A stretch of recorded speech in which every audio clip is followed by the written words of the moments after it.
Deixem ja la taula de les 10 notícies i ara obrim l'espai que per nosaltres és l'espai de la literatura, del cinema i de l'art.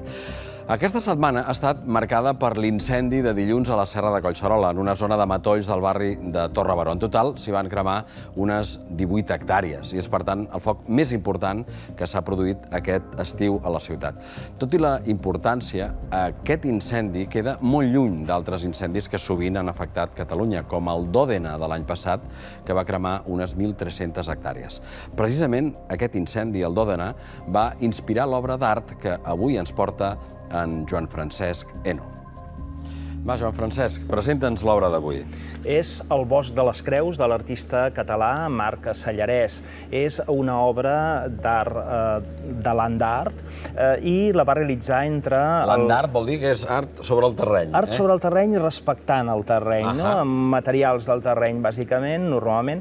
I en aquest cas la va realitzar entre el 2015 i aquest any, el 2016, a cavall de Sant Salvador de Guardiola i el Bruc.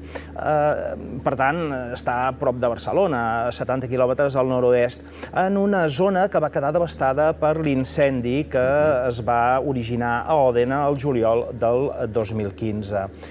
I aquesta zona és una zona molt vinculada a ell, a l'artista, en Marc Sallarès. Per això va voler intervenir. Exacte. Ell podríem dir que té una doble vinculació precisament en aquest paisatge i precisament en l'incendi del paisatge. D'una banda, ell és nascut a Sant Salvador de Guardiola i també és el territori dels seus avantpassats. Per tant, part del bosc que es va cremar, que és bàsicament un bosc de pins, és un bosc que formava part dels seus records, de la seva infantesa, no? I ell va voler expressar amb aquesta obra precisament els seus sentiments, el seu dolor davant de la pèrdua del paisatge del seu poble. Però d'altra banda, ell és caporal del cos de bombers de Barcelona i en aquests dies estava de vacances, però va participar com a voluntari en l'extinció de l'incendi. I també, doncs, val a dir, en relació amb l'incendi de Collserola de dilluns, que potser li va tocant apagar-lo. ell es trobava de servei, però m'explicava que, per un atzar, no va formar part de la dotació que va treballar en l'extinció. I com molt bé deies, doncs, són incendis en abast molt diferents. El de Collserola ha cremat prop de 20 hectàrees, mentre que el d'Òdena en va cremar prop de 1.300, per tant, 65 vegades més superfície. Quantes creus hi ha? Hi ha un total de 1.293 creus i la xifra no és casual, són tantes com hectàrees van cremar d'aquest bosc. I el 26 de juliol d'aquest any, del 2016, ell va fer la darrera de les creus. Va tancar així, podríem dir, aquest ritual de dolor amb un arbre, amb un pi de 12 metres d'alt. I aquí el veiem, precisament, perquè els troncs va aprofitar els troncs dels arbres cremats i va serrar les branques, i aquí veiem, doncs, instal·lant o clavant amb uns claus un dels travessers, els travessers per formar la creu. I aquests travessers estan orientats d'una banda a Montserrat i de l'altra, que ho veiem perfectament, a la carretera veïna. Ell va decidir fer aquesta intervenció a prop d'una carretera per compartir aquest sentiment amb la gent que pogués venir, pogués veure, pogués compartir aquest dolor representat per aquesta obra. I és una obra feta bàsicament en solitari. És una obra en què ell, tot sol, va serrar les branques, les va clavar, i ho va fer en hores diverses i també sota tota mena d'inclemències meteorològiques, perquè ell volia, explicava, viure i experimentar les diferents condicions del bosc. I precisament, com veiem també en aquestes imatges, la intensitat de les flames va ser tal que va cremar molt aquest bosc de pins, no? I ell va veure aquests arbres calcinats com una mena d'esquelets negres i els va voler intervenir com un escultor, és a dir, serrant les branques i clavant-ne algunes, doncs, com formant creus per d'aquesta manera mostrar el dol cap a la pèrdua d'un bosc que s'havia cremat. I va haver de demanar permís per fer aquesta intervenció? Va haver de demanar permís perquè el terreny és un terreny particular, però va tenir tot el vistiplau i comprensió dels propietaris, que és, en aquest cas, el Bisbat de Sant Feliu de Llobregat. I, d'altra banda, també ha comptat amb l'interès i fins i tot amb una certa col·laboració, tot i que no material,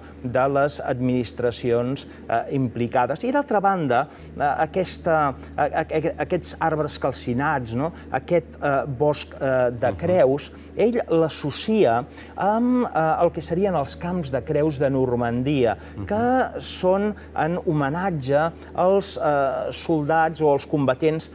Aquí veiem el paral·lelisme, no? Exacte. Durant la Segona Guerra Mundial. Aquí a l'esquerra el que tenim és un detall del cementiri americà que hi ha a tocar de la platja d'Omaha, no? I, per tant, veiem perfectament aquest paral·lelisme amb aquest símbol de dolor, de dol, que és la creu. I és una obra que podríem dir que és una obra en progrés, no? Ara tot just ha acabat aquesta primera fase, que va concloure just aquest juliol, com deia, just quan feia un any de l'inici de l'incendi el 26 de juliol, i comença una segona fase amb diverses ramificacions. No és una obra acabada, no? No és una obra acabada. No, és una obra que tindrà una continuïtat i ell ara està treballant amb col·lectius, associacions, de cara a la repoblació forestal, no?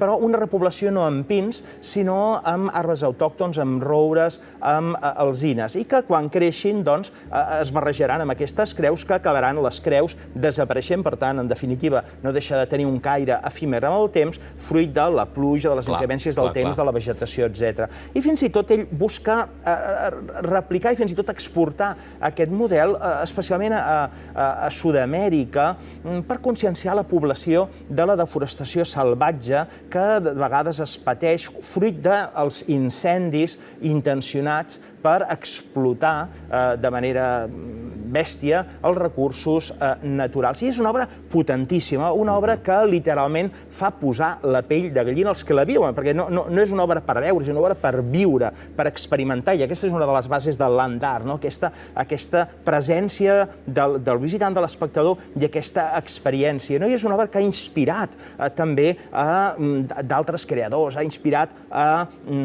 artistes, a músics, que han fet projectes en col·laboració. Perquè ell has parlat d'un bomber, l'autor és un bomber, havia fet creació abans? Ell és artista i alhora també es guanya la vida com a bomber, i ha fet molts altres projectes i té una llarga trajectòria. Ell, evidentment, també es va llicenciar en Belles Arts, ha fet projectes aquí, però també a Turquia, etc. I, per tant, amb aquesta condició d'artista, ell busca aquesta intervenció emocionada en un paisatge que, en aquest cas, li és proper. I és una obra que ha tingut una gran repercussió a mitjans de comunicació, més de 500 arreu del món, també en les xarxes socials. Si la volem anar a veure, Joan Francesc? Doncs és a una hora còmoda de Barcelona i val la pena. I és una obra que busca la transformació social, no és una obra que exposa la tragèdia, que la sublima, que la regenera, que fomenta també el debat sobre la gestió forestal i que finalment el que fa és esperonar la nostra consciència ciutadana i també el que seria el respecte per la natura i la nostra sensibilitat pel medi natural. Gràcies, Joan Francesc. Acabem de veure una notícia de la setmana, l'incendi de Collserola, a través d'aquesta obra, que va ser el resultat d'un incendi prop de Barcelona, a Òdena. Moltíssimes gràcies.